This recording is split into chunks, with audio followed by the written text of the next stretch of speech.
Oke. Oke, baiklah. Selamat malam semuanya. Hari ini kami akan menjelaskan hasil dari diskusi kami mengenai penulisan kata imbuhan. Sebelum itu, izinkan saya memperkenalkan diri. Saya Albert dan juga anggota kelompok saya, Rapat Novia, Andrianto, Lewi, dan juga Fiona. Pertama-tama, saya akan menjelaskan mengenai pengertian imbuhan secara umum dan juga berdasarkan KBBI dan juga fungsi dari imbuhan, ya, fungsi dari imbuhan. Oke. Yang pertama, kata imbuhan. Jadi kata imbuhan itu apa sih? Jadi kata imbuhan adalah bunyi yang ditambahkan pada sebuah kata dasar baik di awal, di akhir, di tengah atau gabungan di antara ketiganya untuk membentuk suatu kata baru sehingga berhubungan dengan kata yang pertama tadi.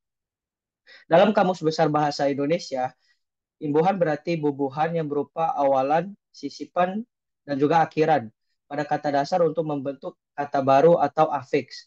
Imbuhan berasal dari kata imbuh yang berarti tambahan yang tidak banyak. Imbuhan mendapatkan sufiks atau akhiran an di akhir.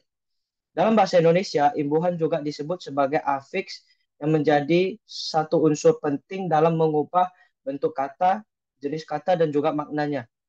Selain itu, imbuhan dapat juga diartikan sebagai bentuk linguistik di dalam suatu kata yang merupakan unsur langsung yang bukan kata maupun pokok kata tersebut. Jadi imbuhan ini mengubah leksem menjadi kata yang mempunyai arti yang lengkap, seperti memiliki subjek, predikat, dan juga objek. Jadi proses pemberian imbuhan itulah yang disebut dengan afiksasi. Misalnya kata dasar minum. Kata dasar minum ini akan berubah makna apabila diberi imbuhan an di akhir. Jadi kata dasar minum tadi berubah menjadi minuman, berubah menjadi kata benda. Jadi karena minum itu kan kata kerja. Apabila diberi akhiran an menjadi kata benda. Jadi artinya udah pasti berbeda gitu. Sehingga kata imbuhan atau afiks ini memiliki peranan penting dalam pembentukan kata dasar menjadi sebuah kata jadian yang sudah diberi imbuhan. Selanjutnya, fungsi dari kata imbuhan. Imbuhan ini berfungsi untuk mengubah kata dasar menjadi kata benda, kata sifat, hingga kata kerja. Misalnya kata dasar batu. Jadi kata dasar batu ini bisa menjadi kata sifat apabila mendapatkan imbuhan awalan mem, menjadi membatu. Begitu. Sekiranya begitu saja penjelasan dari saya. Selanjutnya mengenai jenis-jenis imbuhan awalan dan akhiran akan dilanjut oleh Fiona. Silakan.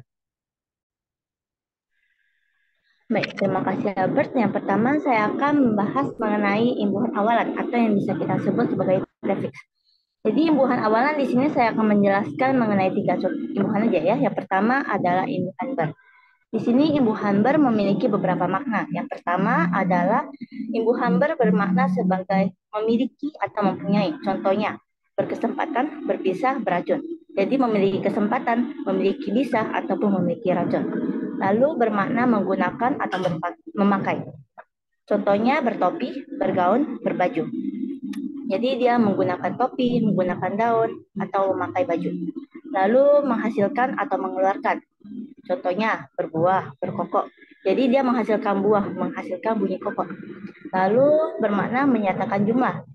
Di sini ditambah dengan bilangan ya. Jadi berdua, bertiga, berempat. Jadi ada subjeknya ada dua, tiga, atau empat. Lalu yang terakhir adalah bermakna menjadi, menyebut, dan memanggil. Contohnya berkurang, bertambah, dan bertambah. Lalu selanjutnya saya akan membahas mengenai imbuhan me. Imbuhan me di sini bisa berubah menjadi beberapa bentuk ya. Yang pertama adalah me, men, men, meng, sama menge. Kita akan membahas satu-satu. Pertama adalah imbuhan me. Jadi imbuhan me itu akan berubah menjadi me ketika konsonannya itu diawali dengan kata R, L, W, Y, M, N, eng samanya. Contohnya, merakit, melihat, mewarnai, meyakinkan, menanti. Lalu ada imbuhan mem. Imbuhan mem akan menjadi imbuhan mem ketika hurufnya diawali dengan konsonan B, F, sama V. Contoh, memberi, memfitnah, ataupun memvaksin.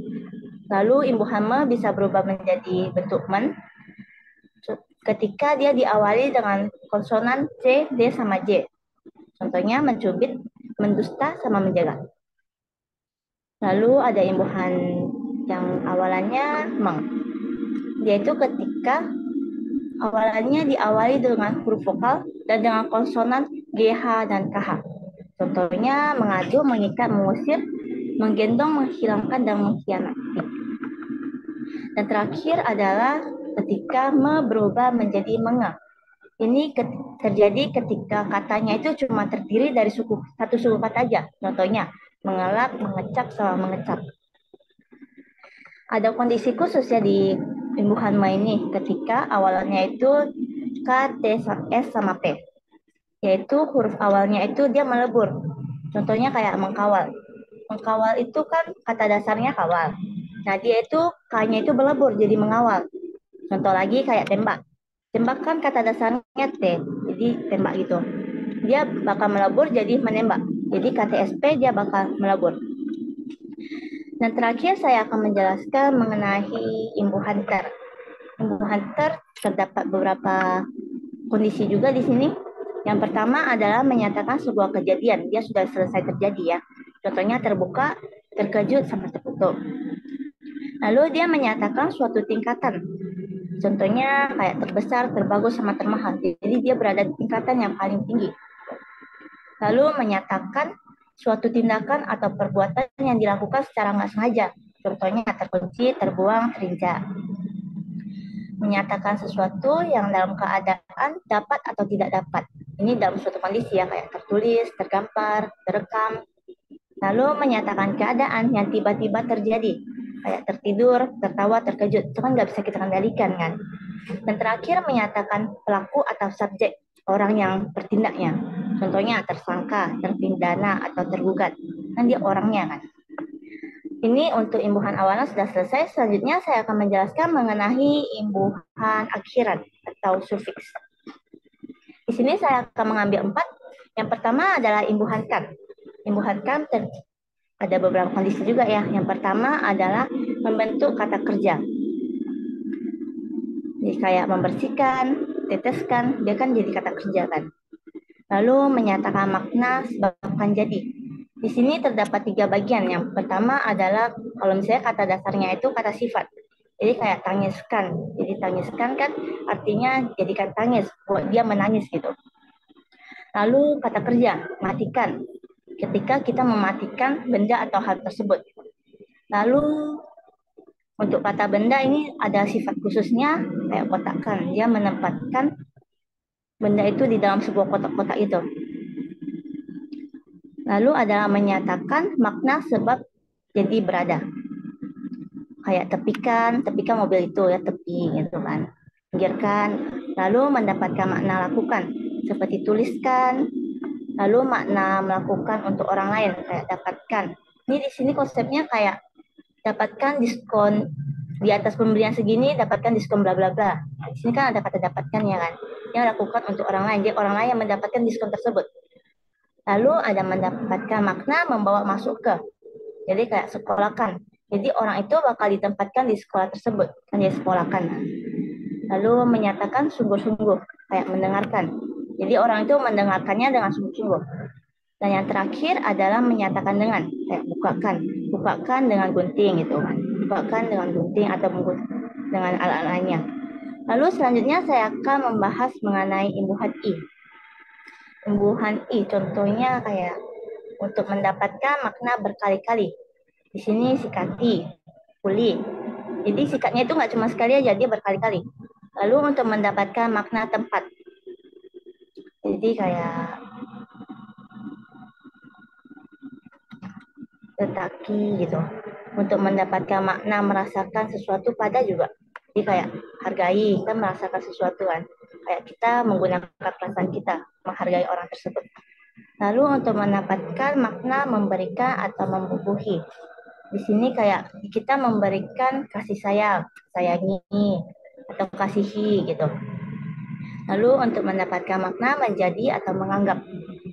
Di sini sebenarnya jarang dipakai sih, cuman saya menemukan satu contoh kayak dia membudaki. Jadi kita menganggap orang itu menjadi budak gitu kan. Lalu yang terakhir adalah mendapatkan makna sebabkan jadi. Ini kata sifat ya. Jadi kayak melengkapi gitu. Ini untuk yang imbuhan I sudah selesai, lalu selanjutnya saya akan membahas mengenai imbuhan an.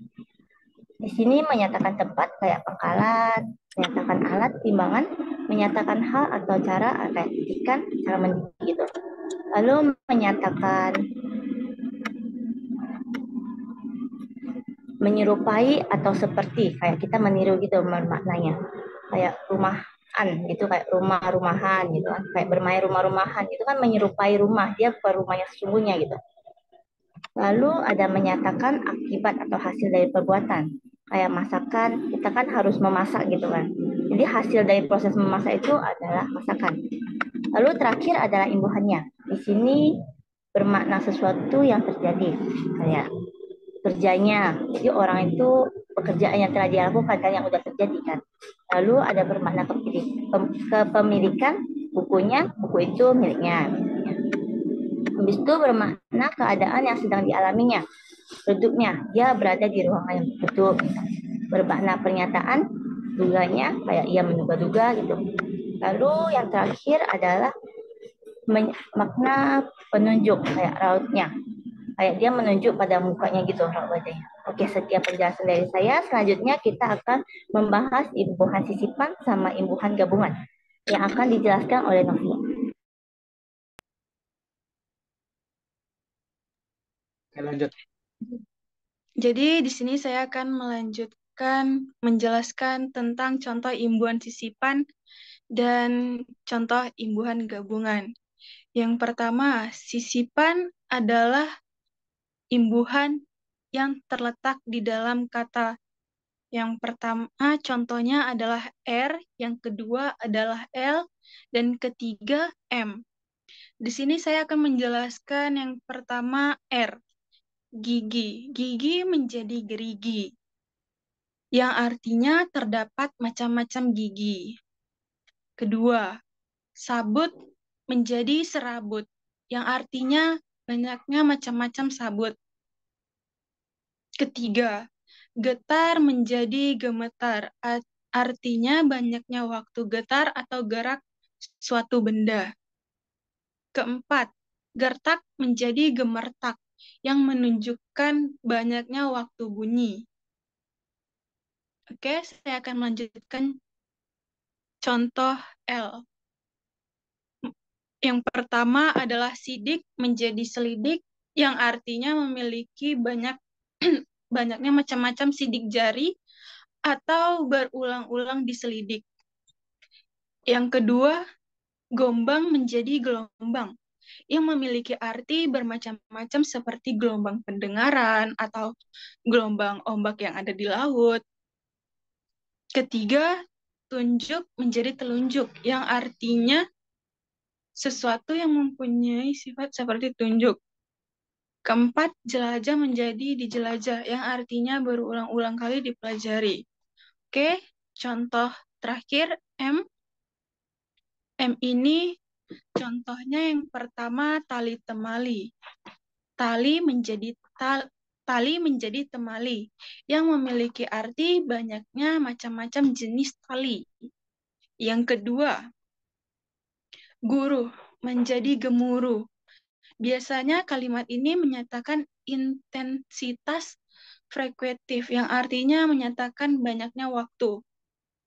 Jadi suara gemuruh ini menjadi gemuruh, yang artinya banyaknya suara gemuruh yang ada di langit. Yang kedua adalah kucing menjadi kemucing, artinya menyerupai kucing, yang menyatakan berulang-ulang. Oke, di sini saya akan menjelaskan contoh gabungan, contoh imbuhan gabungan. Nah, yang pertama di sini ada memperi. Imbuhan ini biasanya bisa dipakai atau digunakan pada suatu kata, dipakai sebagai predikat dan kalimat aktif. Yang pertama adalah memperbaiki. Yang kedua adalah memperingati, memperbarui, memperalati, dan mempersakiti. Nah, di sini adalah kalimat kerja ya. Lalu ditambahin memper dan i. Oke, lanjut. Yang kedua adalah kalimat ke dan an. Di sini adalah kalimat yang membentuk kata benda konkret, kata benda abstrak, dan kata kerja pasif dan kata sifat. Contohnya adalah kesempatan, keberanian, kerajaan, kecamatan, dan kenyataan. Lanjut kalimat me dan kan. Biasanya imbuhan ini membentuk kata kerja transitif, yaitu kata kerja yang memerlukan objek. Contohnya, membawakan, merasakan, mengirimkan, membuatkan, dan menyatakan. Selanjutnya adalah di dan kan. Imbuhan ini biasanya membentuk kata kerja bentuk pasif. Contohnya dilupakan, ditinggalkan, dinaikkan, diteruskan, dan dilanjutkan. Selanjutnya adalah imbuhan beran. Imbuhan ini bisa digunakan sebagai kata kerja. Contohnya bertatapan, berpelukan, berpandangan, bergandengan, dan berdatangan. Terakhir, imbuhan peran adalah imbuhan yang bisa digunakan kata benda. Contohnya, perasaan, perhatian, pergaulan, persetujuan, dan penggunaan. Oke, jadi imbuhan gabungan ini adalah imbuhan perpaduan antara imbuhan awalan dan imbuhan akhiran. Sekian dari saya. Selanjutnya akan dijelaskan oleh Bapak Lewi. Terima kasih. Baik, terima kasih untuk penjelasan Novia. Kemudian saya akan lanjutkan pembahasan mengenai contoh kalimat imbuhan awalan. Ya, tadi sudah dijelaskan Fiona mengenai contoh-contoh kata dari imbuhan awalan. Namun sekarang saya akan melanjutkan ke pembahasan bagaimana penggunaannya dalam struktur kalimat. Ya, yang pertama itu adalah imbuhan ber. Di sini contoh kalimat yang saya ambil adalah kita sudah berteman sekian lama, ternyata sorry. Kita sudah berteman sekian lama, teganya kau mengkhianatiku. Ya. Di sini yang saya ambil sebagai contohnya adalah berteman. Berteman di sini merupakan bentuk kata kerja. Kalau untuk teman sendiri merupakan kata benda ya. Teman sendiri adalah kata benda. Ketika ditambahkan imbuhan ber di bagian awal, dia menjadi kata kerja. Kita sudah berteman artinya sudah melakukan pertemanan, sudah dekat sekian lama dan teganya kau mengkhianatiku. Kemudian masuk ke contoh kalimat imbuhan awalan yang kedua yaitu di. Pagar itu dicat merah oleh Pak Andi. Di sini yang saya tambahkan awalan di itu adalah di bagian cat ya, dicat. Di sini menunjukkan kalimat pasif. Di sini membentuk suatu kalimat pasif ya. Jadi pagar itu dicat merah oleh Pak Andi. Contoh yang berikutnya adalah awalan ke ya. Awalan ke di sini sebagai contoh saya ambil kalimatnya adalah kedua istri Pak Amir terlihat sangat cantik. Di sini fungsi dari ke adalah sebagai menunjukkan kata bilangan atau menunjukkan keterangan jumlah ya. Kedua, ketiga seperti itu. Kedua artinya di sini Pak Amir memiliki dua istri ya dan kedua ya, dua-duanya menunjukkan keterangan kedua-duanya istrinya Pak Amir itu sangat cantik. Kemudian ya, awalan saat ini Cina adalah negara dengan jumlah populasi terbanyak di dunia. Ya, di sini yang saya ambil adalah ya, terbanyak di sini menunjukkan keterangan banyak ya artinya paling. Kemudian contoh berikutnya adalah se, ya. Se, awalan se, kami sekeluarga mengucapkan terima kasih yang sebesar-besarnya, ya. Yang saya ambil di sini adalah sekeluarga, bukan sebesar-besarnya, ya. Di situ yang bercetak miring, sekeluarga. Artinya satu keluarga. Di sini juga menunjukkan keterangan jumlah, ya, menunjukkan intensitas jumlah seperti itu. Kemudian lanjut, eh, awalan pe, ya, abangnya adalah seorang pemabuk berat. Di sini yang saya tambahkan pe itu adalah dari kata asli yaitu memabuk. Pemabuk ketika ditambahkan imbuhan pe jadi pemabuk, di sini menunjukkan kata sifat yaitu yang sering mabuk, yang suka mabuk gitu. Oke, berikutnya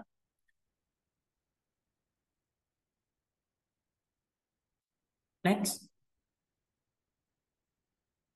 Baik, kemudian di sini saya akan menjelaskan contoh kalimat imbuhan akhiran. Tadi sudah saya jelaskan mengenai kalimat-kalimat dengan imbuhan awalan. Sekarang lanjut ke akhiran. Ya, saya ambil contohnya di sini adalah penggunaan akhiran kan. Contoh kalimatnya adalah, tolong bersihkan meja ini sebelum konsumen lain datang. Tolong bersihkan. Di sini penggunaan imbuhan akhiran kan kebanyakan itu adalah untuk kalimat perintah, ya. Jadi di sini sudah jelas sekali dia ini fungsinya adalah sebagai kalimat perintah. Tolong bersihkan meja ini sebelum konsumen lain datang. Sementara kalau dia hanya bersih itu merupakan kata sifat. Ketika ditambahkan imbuhan kan di akhir kata dasar, maka dia akan menjadi sebuah kata perintah gitu, ya, sehingga kalimat yang menggunakan kata perintah akan disebut kalimat perintah. Kemudian berikutnya penggunaan akhiran i. Contoh kalimatnya adalah, korban perampokan itu tidak mengenali siapa pelaku yang merampoknya. Ya, di sini saya tambahkan i itu di bagian mengenal, ya. Korban perampokan itu tidak mengenali. Mengenali di sini juga termasuk dari kata kerja, ya, mengenali. Tidak mengenali artinya tidak mengenal dengan baik siapa pelaku yang merampoknya. Kemudian itu ada akhiran an, ya. Contoh kalimatnya adalah, obat ini harus diminum berdasarkan anjuran dokter. Di sini anjuran kata dasarnya yaitu anjur, ya, yaitu saran seperti itu. Jadi artinya di sini anjuran itu merupakan saran, ya, saran dokter. Anjuran itu adalah saran dokter. Jadi di sini anjuran adalah eh, kata benda, ya. Anjuran adalah kata benda. Mengapa kata benda? Karena anjur sendiri itu adalah kata kerja, namun ketika dia ditambah anjuran dia merupakan kata benda. Kemudian akhirannya, ya, kalimatnya adalah kura-kura tersebut jalannya sangat lambat. Jalannya. Jadi di sini kata awalnya itu adalah kata dasarnya adalah jalan, kemudian ditambah dengan imbuhan akhirannya, jalannya. Jadi ini menunjukkan kata sifat, ya, menunjukkan kata sifat. Jadi kura-kura tersebut jalannya artinya berjalan dengan sangat lambat seperti itu. Ya, sekian yang dapat saya sampaikan mengenai contoh imbuhan, baik itu contoh kalimat dari imbuhan, baik itu awalan maupun akhiran. Saya serahkan kepada Andrianto. Oke, terima kasih Bapak Lewi. Sekarang saya akan melanjutkan contoh kalimat imbuhan sisipan. Oke, di sini ada contoh kata R. R, saya ambil contoh kalimat. Nenek saya masih bisa menyiapkan ramuan jamu tradisional meskipun usianya sudah tidak muda lagi. Di sini kata dasar ramuan adalah ramuan. Kata ramuan sendiri adalah kata arti aslinya adalah satu jenis ramuan. Sedangkan kalau ditambah R jadi ramuan itu terdiri dari berbagai macam jenis ramuan seperti itu. Terus saya akan menjelaskan lagi kata L. Saya ambil contoh ketika melewati jalan tol, mobil ayah melaju dengan sangat kencang. Oke, kata yang saya ambil adalah maju. Kata maju sendiri adalah kata kerja. Oke, ketika ditambahkan kata L jadi melaju. Oke, kata melaju sendiri adalah eh, menggambarkan kecepatan mobil yang dikendari si sang ayah seperti itu. Dan saya akan lanjutkan lagi dengan kata M. Tubuh Novia gemetar ketakutan ketika lampu di kelas mati. Kata gemetar, kata dasarnya adalah getar. Kata getar sendiri adalah kata sifat, kata kerja ya. Sedangkan gemetar adalah reaksi atau reaksi yang ditimbulkan dari ketakutan yang Novia rasakan. Seperti itu. Oke, next. Oke, saya akan menjelaskan lagi contoh kalimat imbuhan gabungan. Oke, yang pertama adalah sama dengan I. Ayah saya memperbaiki sepeda adik yang sedang rusak. Di sini kata yang saya ambil adalah baik. Baik sendiri adalah kata sifat. Ketika ditambahkan imbuhan gabungan memper sama-sama dengan I, itu menjadi kata kerja. Seperti itu. Dan saya lanjutkan lagi dengan ke sama-sama dengan an. Saya mendapatkan kesempatan untuk kuliah di Cina. Oke, di sini kata dasarnya berasal dari kata sempat. Ketika ditambahkan imbuhan gabungan ke sama dengan an, dia akan menjadikan menjadi sebentuk kata peluang untuk dikerjakan seperti itu. Dan saya lanjutkan me sama-sama dengan kan. Contohnya, Novia membawakan sebatang coklat untuk Fiona. Kata dasarnya adalah bawa. Bawa sendiri berarti kata kerja. Kalau ditambahkan imbuhan me sama dengan kan, dia akan menjadi suatu kata kerja yang memerlukan objek. Seperti itu. Dan lanjutkan, di sama dengan kan. Lewi menangis ketika dia ditinggalkan pacarnya. Di sini kata dasarnya adalah tinggal. Nah, sama dengan kata me sama dengan kan, ini harus memerlukan objek seperti itu. Contohnya si Lewi menangis ketika dia ditinggalkan oleh pacarnya seperti itu. Terus saya lanjut lagi dengan bersama dengan an. Albert dan dosen tidak sengaja bertatapan ketika proses pembelajaran berlangsung. Kata bertatapan kata dasarnya adalah tatap. Tatap sendiri adalah kata kerja dan ketika ditambahkan imbuhan gabungan bersama dengan an itu akan memerlukan dua objek yang saling bertatapan seperti itu. Dan saya lanjutkan lagi per sama dengan an. Asen masih mempunyai perasaan terhadap mantan pacarnya. Oke, di sini saya ambil dari rasa, kata dasarnya rasa yang dimana artinya adalah kata sifat ya, rasa. Dan ketika ditambahkan imbuhan per sama dengan an, dia masih menjadi satu arti, yaitu maksudnya kata sifat juga, tapi sini beda beda beda beda arti gitu. Ini lebih ke logika ya, logika berpikir seperti itu. Sekian yang dapat saya presentasikan, saya serahkan kembali kepada Albert. Oke, baiklah. Penjelasannya cukup baik ya semuanya. Baiklah, sekian dari presentasi kami. Apabila kami ada salah kata atau salah ucap, kami memohon maaf semuanya. Terima kasih semuanya. Terima kasih.